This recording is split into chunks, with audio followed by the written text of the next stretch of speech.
Let's talk about Aston Villa's Ollie Watkins next. Of course, he's hoping to make his England debut during this international break. He's been called up to the England squad for the first time. He spoke to talkSPORT about how the team were preparing to face the lowest ranked team in the world in their first World Cup qualifier later on this week, live on talkSPORT in the shape of San Marino. I think it's difficult.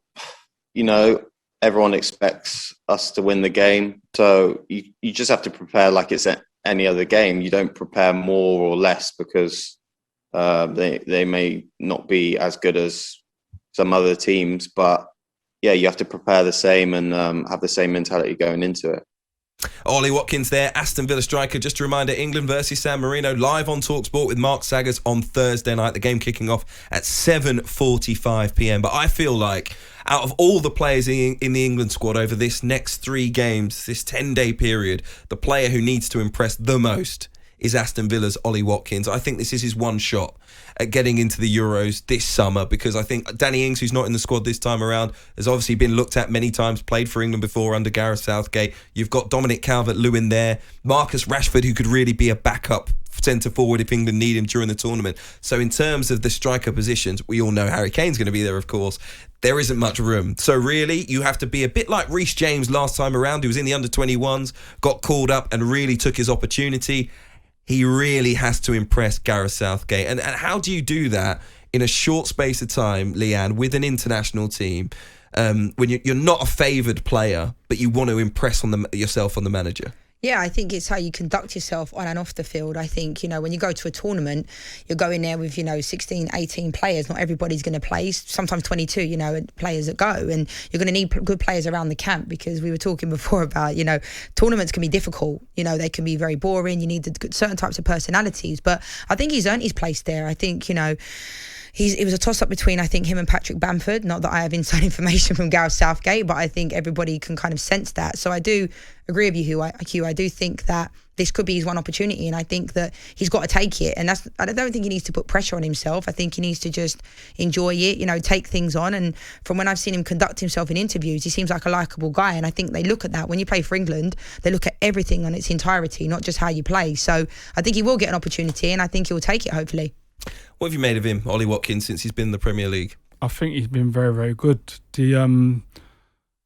What I do like about him is that he threatens in behind at near enough every opportunity. As a defender, you don't like playing against someone who wants to run the channels and run in behind you at all times. We had that at international level with Jamie Vardy. I'm not saying that he's as good as Jamie Vardy yet, because he isn't, but he offers something different to what Harry Kane does. And other strikers that we've got in the England squad. And I think on his form and what he's done this year in his first year in the Premier League, he justifies his chance. And the fact that he's coming against San Marino, no disrespect to them, he could come play and score a hat-trick against a team like that. That would only bode well for him. But I hope he does well, because as you said, he comes across as a nice boy and a likeable person. I think it's difficult for him. If he plays against San Marino and he scores 5, everyone just goes, it's San Marino. Yeah. I don't think there's any way he can actually win playing against San Marino. But if he does score 5, maybe that gets him a chance in the following 2 games. And really, if he does play against San Marino, does start the game, it's just massive for him to impress, do everything the manager's asked him to do. You say that, though, but one of the hardest things to do in football is to put the ball in the back of the net, no matter who you're playing against, no matter what team you're playing against. We're at elite level here, at international. And if he scores a hat-trick or more, he's in the conversation. He has to be. Because international level is a different ball game. It is, even in the women's game. San Marino, lowest ranked side in the world. All I'm saying is perception, right? If he get scored a what you hat-trick mean. against Belgium, then people would be saying this guy's got to go, he has to go. Scores a hat-trick against San Marino, it's unlikely we're going to see headlines like that. It's a conversation, though, definitely. He's putting himself in the conversation, regardless of who they're playing against. You've still got to play the team in front of you. Exactly. So it's great that he's even been picked. And I think he'll thrive. And I think he seems like the kind of person that will make the most of this opportunity. But I agree with you to a certain degree. It's like he can't really win, can he? If he scores 5 goals, people will say it's San Marino. But still, for himself, that's all he can really do is put the ball in the back of the net. And as Anton said, it's not as easy as it looks. Put your money on him scoring 5 now. Ollie Watkins is there in the squad at the moment alongside Harry Kane, Dominic Calvert-Lewin currently in this squad. No Danny Ings this time around. No Gareth Southgate's had a long look at him. No Patrick Bamford, lead striker either. Where does Ollie Watkins rank against Patrick Bamford for you?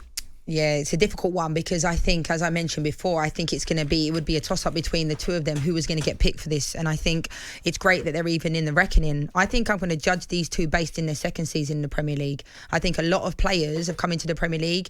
They've done well in one season. I think the long term, I will judge both of them, but I think both of them are going to get an opportunity. I think you realise the Euros is coming before the second season, though, right? Yeah, I know. Well, I wouldn't want to be Gareth Southgate making that decision, but I just think that they just need to pick players based upon form, and I think it was a toss-up between Ollie Watkins and Patrick Bamford, and he's gone with Ollie Watkins, but he has mentioned Bamford in his press conferences, the same as he's mentioned other players as well, so it's a positive, and they're in and around it. We were talking a little bit earlier on, Anton, about Gareth Southgate and this sort of the idea that there are some players in his squad who are players that he likes, favourites if you like, people that he picks on popularity, let's call it that. And then there are players who maybe he might pick on form as well. How does Ollie Watkins, or a Patrick Bamford for that matter, move into the category of being one of those favoured players unless they're picked regularly? I think it's going to be one or the other, Bamford or Watkins. What's your view on it? I think that when they get their chance, they've got to take it with both hands. At the moment, it's Ollie Watkins who's got a chance to impress. He's got to go and grab that shirt and grab it with both hands. That's what he's got to do. And if and when Bamford gets his opportunity, he's going to have to do the same. If they both do it, then Gareth's got a decision on his hands. But who would you take? Because I mentioned Watkins, Calvert-Lewin, Ings, Bamford, Kane already, Rashford, who can play through the middle if need be. Sterling could do that job as well. Who do you see Gareth Southgate taking to the Euros this summer as it stands? Yeah, I mean, I'm a big fan of Danny Ings. I know he's very injury prone, but I prefer Danny Ings to Ollie Watkins and Patrick Bamford, but that's just my personal opinion. Some people, thanks Anton. Agreed. Some people, I think Danny Ings has got so much, I don't know, he's got that killer instinct, he's got a lot of quality, and just from what I see, I think he is a top centre forward, and I think he scores goals wherever he goes. I think at Liverpool, his career didn't go in the way that he did, but that was due to injury. So maybe that might be one of the reasons why Gareth Southgate might not take him to a tournament, because he's injury prone. You're a big fan of Danny Ings as well? Yeah, I agree. I'd take him over Ollie Watkins and Patrick Bamford. Definitely.